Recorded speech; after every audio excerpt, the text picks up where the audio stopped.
इसके अलावा यूएसए के सेक्रेटरी ने कहा है कि ईरान परमाणु हथियार हासिल करने की अनुमति ईरान को नहीं देंगे, ये कहा जा रहा है। लेकिन इंटरेस्टिंग चीज़ ये है कि ईरान कह रहा है कि यूरेनियम एनरिचमेंट हम कंटिन्यू रखेंगे, यानी अभी भी कोई भी चीज़ को लेकर क्लैरिटी नहीं है। इसी से बातचीत करना शुरू करेंगे और बेहतर ढंग से अजय सर से समझेंगे।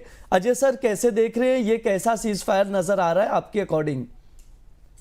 देखिए, सीज फायर कैसा है वो हम देख ही लिए कि 24 घंटा भी ये सीज फायर चला नहीं है, और लग भी यही रहा था कि डोनाल्ड ट्रंप सीज फायर की बात कैसे कर रहे हैं और कैसे होगा।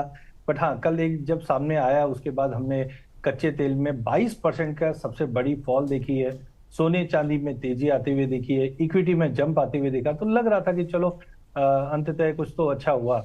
लेकिन 24 घंटा भी नहीं टिक पाया, क्योंकि इजराइल ने कल क्लियरली कह दिया था कि लेबनान पे हमले कंटिन्यू जारी रहेंगे, जबकि ईरान इसके अगेंस्ट था। और आज हमने देखा उसी के चलते अब ये सीज फायर रुकते हुए दिखाई दे रही है। अब ये देखना है कि इसमें यूएस की मध्यस्थता कितनी रहती है और कैसे, क्योंकि यूएस के लिए इजराइल भी इंपॉर्टेंट हो गया और इधर यहाँ से निकलना भी बहुत इंपॉर्टेंट हो गया।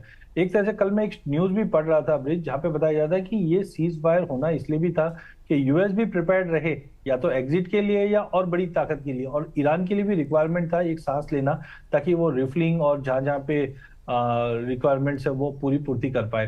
बट मुझे लगता है कि देखिए, अल्टीमेटली अब सिचुएशन वॉर की ऐसी पहुंच चुकी है जो 1956 में हमने इजिप्ट में देखा था, कि इजिप्ट में भी जब स्विस कैनाल का हमने हम बोल सकते हैं नेशनलाइजेशन हुआ था, वो टाइम पे भी हमने देखा था इसी टाइप का मूव हुआ था।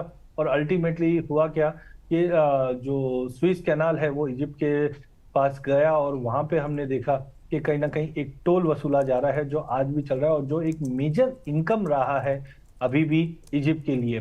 वो टाइम पे भी हमने देखा यूएस एंड ब्रिटिश डिसीजन थे वो विड्रॉ होने स्टार्ट हो गए थे। यहाँ पे भी हम देख रहे हैं कि ऐसा ही कुछ होने जा रहा है कि अब हॉर्मोज पे अगर टोल बन जाता है तो ये ईरान के लिए रिबिल्डिंग का एक फंड का काम करता हुआ दिखाई देगा। तो अल्टीमेटली लेट्स सी कि अगले 24 घंटे में क्या नए अपडेट आते हैं। बट ईरान अब इस मोड में नहीं दिखाई दे रहा है कि भाई हम रुके, क्योंकि अल्टीमेटली जो हमले लिबनान पे हुए और ईरान पे हो उसका जवाब भी मिल रहा है। बट अगेन यूं हम बोल सकते हैं 24 घंटे पहले फिर जहां पे खड़े थे हम वहां पे आके खड़े हुए, इसी के चलते आज सोने में दबाव है और कच्चे तेल में रिकवरी है।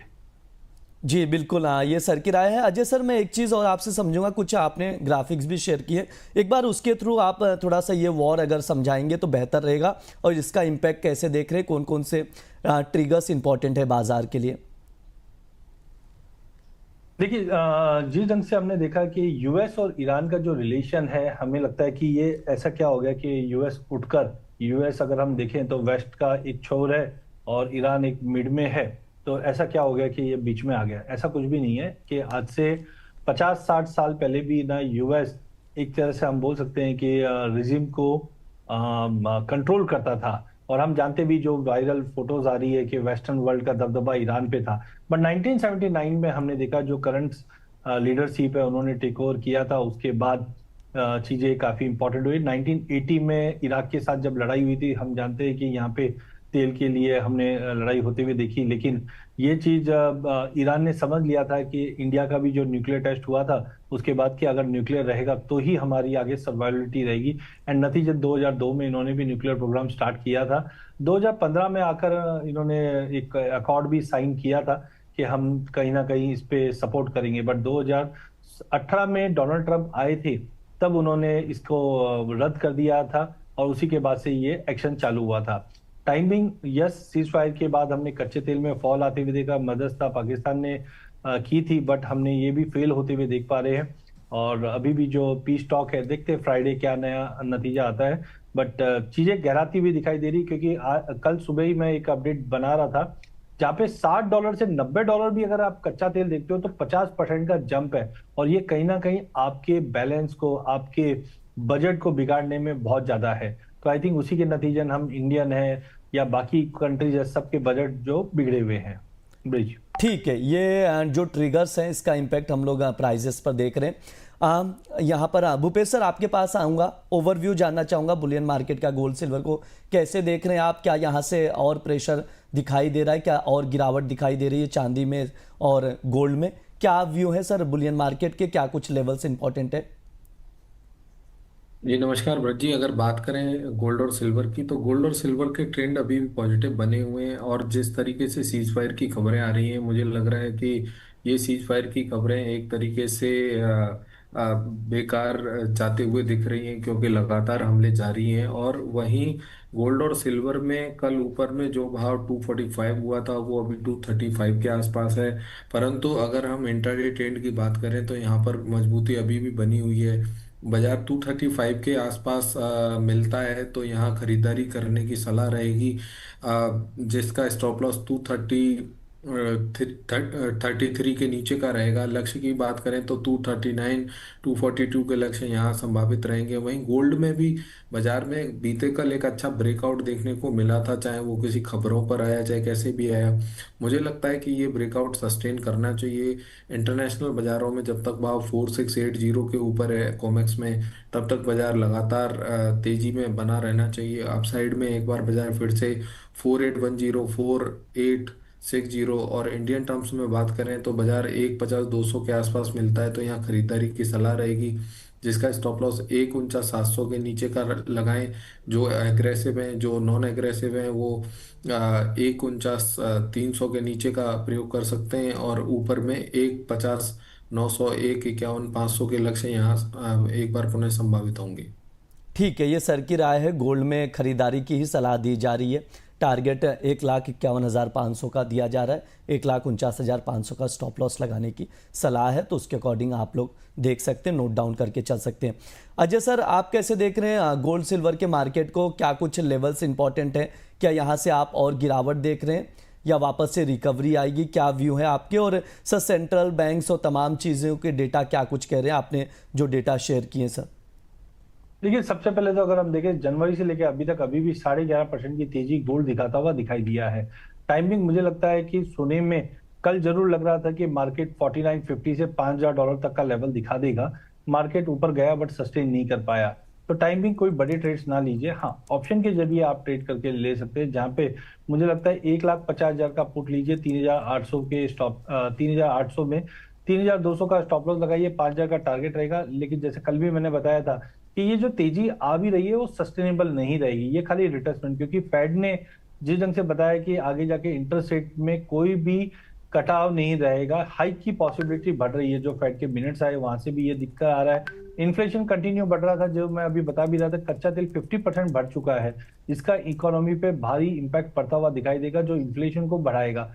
यहाँ पे आरबीआई ने भी बहुत ही अच्छा स्टैंड लिया है। आरबीआई ने भी अनचेंज रखा है। वो इसलिए क्योंकि करंट सिचुएशन हम मैनेज कर पा रहे हैं। बट कहीं ना कहीं आप ये मान के चलिए कि अगर ये एक्सटीड होता है तो हमारे हाथ में कोई टूल होना चाहिए, और आरबीआई इस चीज को बखूबी समझती है, और उसी हिसाब से हमने देखा इम्पैक्ट आया। तो फेड ने रेट डिसीजन जो लिया है उसमें अनचेंज रखा है। पहले हम देख रहे थे 2 रेट कट की पॉसिबिलिटी, अब वो खत्म होते हुए दिखी। इनफैक्ट रेट बढ़ते हुए दिखाई दी, क्योंकि इन्फ्लेशन के नंबर्स है वो अब बढ़ते हुए दिखाई देंगे। कच्चे तेल को देखते हुए मिडिल ईस्ट का जो डेवलपमेंट है, वहां से एनर्जी के प्राइसेस में बड़ी तेजी आई हुई है। तो यहाँ पे मुझे नहीं लगता कोई रिलीफ जल्दी आता हुआ दिखाई देगा। जॉब डेटा भी अगर हम देखते हैं, इसी के चपेट में हम जॉब डेटा को भी आते हुए देखेंगे। तो कुल मिला के सिचुएशन जो है, यहाँ पे कोई भी नया चेंजेस आता हुआ दिखाई नहीं दे रहा है। और मुझे लगता है कि प्राइजेस के अंदर, इंटरेस्ट रेट के अंदर अब एक हाइक आता हुआ दिखाई दे रहा है। और सर, सेंट्रल बैंक्स को कैसे देख रहे हैं आप? देखिए, सेंट्रल बैंक की जो रिसेंट अपडेट आई थी, यहाँ पे हम देख रहे हैं कि एक ईटीएफ्स के अंदर हमने एक फॉल आते हुए देखा है। बाकी सेंट्रल बैंक की बाइंग जो है वो अभी भी दिख रही है। आप फरवरी के नंबर्स भी आप देखते हो तो वहां पे गॉस परचेजेज जो बढ़ी हैं। हमने जनवरी के अंदर जो अपडेट आते हुए देखी थी, सॉरी माफ कीजिए, जो पिछले हफ्ते अपडेट आते हुए दिखी थी, वहां पे हमने देखा कि 850 टन के करीब का इस बार परचेजिंग सेंट्रल बैंक के द्वारा होगी। हालांकि रिसेंटली हमने देखा रशिया ने कुछ गोल्ड बेचा है डेस्परेट होकर, उसका थोड़ा सा इम्पैक्ट है मार्केट के अंदर। बट ओवरऑल मुझे नहीं लगता है कि सेंट्रल बैंक में, अभी एक मॉर्निंग में ही हमने एक अपडेट और आते हुए देखा, जहां पे चाइना का गोल्ड रिजर्व अब $342.76 बिलियन हो चुका है मार्च के एंड में, जो थोड़े बहुत इंप्रूवमेंट में है। साथ में अगर हम देखते हैं ईटीएफ के ऊपर भी जो नई अपडेट्स आई है, वहां पे हमने देखा है कि Q1 के हिसाब से हमने तेजी जरूर, इंक्रीमेंट जरूर देखा है। बट मार्च के अंदर कुल मिलाकर सेलिंग बढ़ते हुए दिखाई दी है। तो थोड़ा बहुत ईटीएफ से हम पैसा निकलते हुए दिख रहे हैं, जबकि सेंट्रल बैंक की जो बाइंग है वो कंसिस्टेंटली चल रही है। अजय सर, सिल्वर पर आपसे व्यू लूंगा। हम लोग देख रहे थे कल तक 2,44,000 के आसपास, वहां से गिरते गिरते 2,37 पर आ चुका। क्या सिल्वर में और गिरावट नजर आ रही है, यहाँ से और प्राइजेस डिप जाएंगे? और कोई ट्रेडिंग कॉल आपकी तरफ से सजेशन के लिए आज की? देखिए भाई, मुझे सबसे बड़ी चिंता जो है वो अभी कच्चे तेल की ही है। बिकॉज कच्चे तेल की वजह से जो एनर्जी का कंजम्पशन है वो बहुत ज्यादा ड्रॉप हुआ है।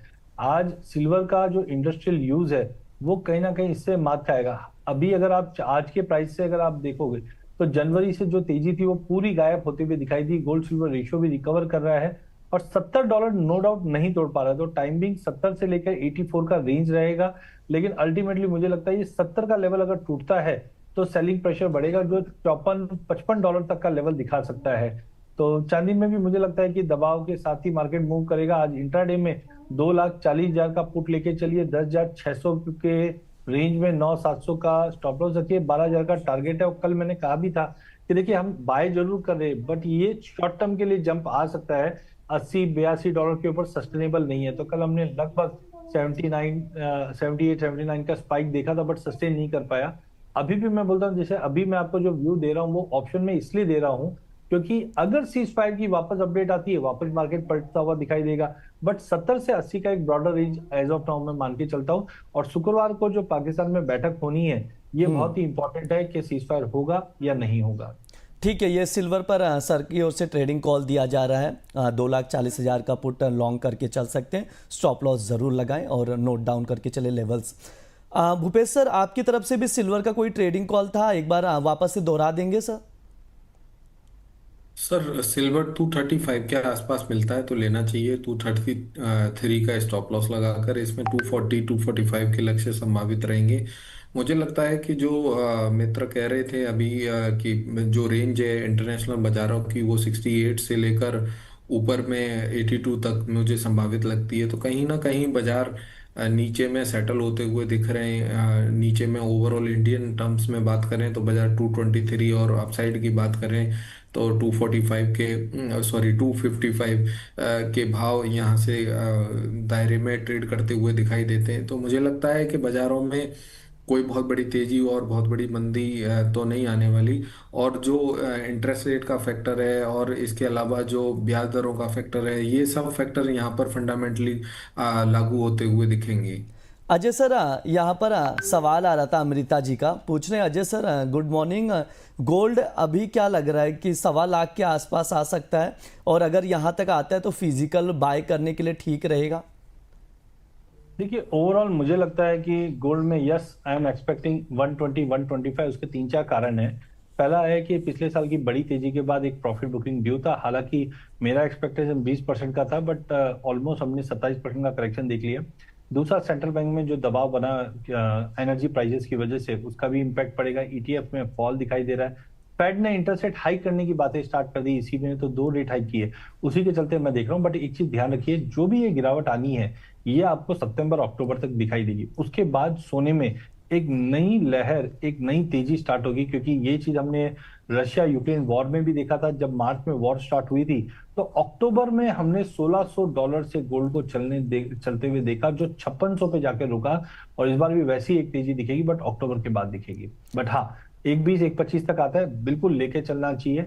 और अगर आप इक्विटी में भी काम करते हैं तो एलोकेशन है एटलीस्ट 18 से 20% का गोल्ड या गोल्ड ईटीएफ के द्वारा करके चलना चाहिए। ठीक है, ये अजय सर की राय है। अगर 1,20,000 1,25,000 यानी 1.25 पर गोल्ड मिले तो वहां पर इन्वेस्टमेंट करके चल सकते हैं, फिजिकल में, ईटीएफ में या इक्विटी के थ्रू, एलोकेशन के थ्रू। जो सर बता रहे हैं उसके अकॉर्डिंग आप लोग देखकर चल सकते हैं। अभिजीत जी कह रहे हैं कि ब्रिज जो 2 दिन नहीं थे जी, मैं छुट्टी पे था 2 दिन, इसलिए आज का ये शो वापस से कर रहा हूँ। वापसी हो चुकी है आज से।